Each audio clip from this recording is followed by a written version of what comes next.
Matius pasal 4 ayat 1 sampai dengan 11. Yesus dicobai di padang gurun. Lalu Yesus dibawa oleh Roh ke padang gurun untuk dicobai iblis. Setelah berpuasa 40 hari 40 malam, akhirnya laparlah Yesus.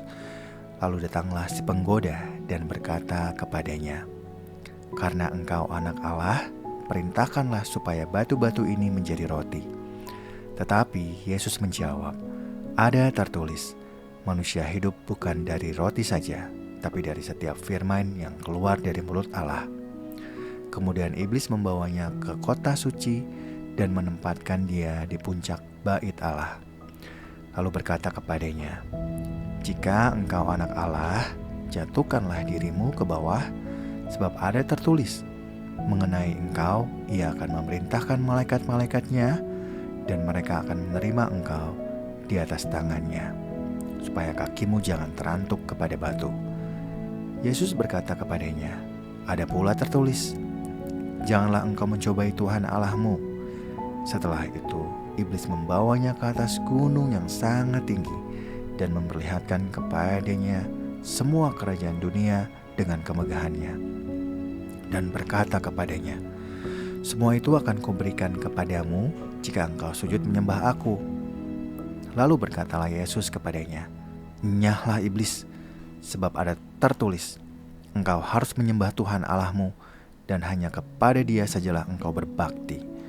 Sesudah itu, iblis meninggalkan dia, dan lihatlah, malaikat-malaikat datang melayani Yesus. Matius pasal 4 ayat 12 sampai 17. Yesus tampil di Galilea. Tetapi waktu Yesus mendengar bahwa Yohanes telah ditangkap, menyingkirlah ia ke Galilea. Ia meninggalkan Nazaret dan diam di Kopernaum, di tepi danau di daerah Zebulon dan Naftali, supaya digenapi firman yang disampaikan oleh Nabi Yesaya, "Tanah Zebulon dan tanah Naftali, jalan ke laut, daerah seberang sungai Yordan, Galilea, wilayah bangsa-bangsa lain, bangsa yang diam dalam kegelapan, telah melihat terang yang besar, dan bagi mereka yang diam di negeri yang dinaungi maut, telah terbit terang." Sejak itu, Yesus mulai memberitakan, "Bertobatlah, sebab kerajaan surga sudah dekat." Matius 4 ayat 18 sampai 22.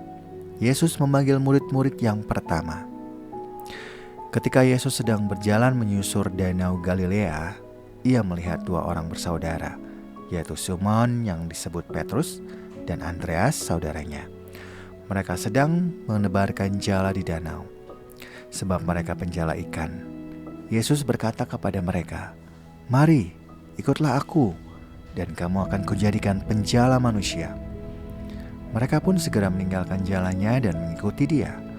Setelah Yesus pergi dari sana, dilihatnya dua orang yang bersaudara yang lain lagi, yaitu Yakobus anak Zebedeus dan Yohanes saudaranya, bersama ayah mereka Zebedeus, sedang membereskan jala di dalam perahu.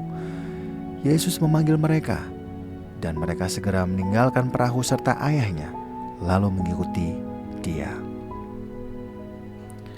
Matius 4 ayat 23 sampai 25. Yesus mengajar dan menyembuhkan banyak orang. Yesus pun berkeliling di seluruh Galilea. Ia mengajar dalam rumah-rumah ibadat dan memberitakan Injil kerajaan sorga, serta menyembuhkan orang-orang di antara bangsa itu dari segala penyakit dan kelemahan mereka. Lalu tersebarlah berita tentang dia di seluruh Syria, dan dibawalah kepadanya semua orang yang buruk keadaannya, yang menderita berbagai penyakit dan sengsara, dan kerasukan setan, yang sakit ayan, dan yang lumpuh. Lalu Yesus menyembuhkan mereka. Orang banyak pun berbondong-bondong mengikuti dia. Mereka datang dari Galilea dan dari Dekapolis, dari Yerusalem dan dari Yudea dan dari seberang Yordan.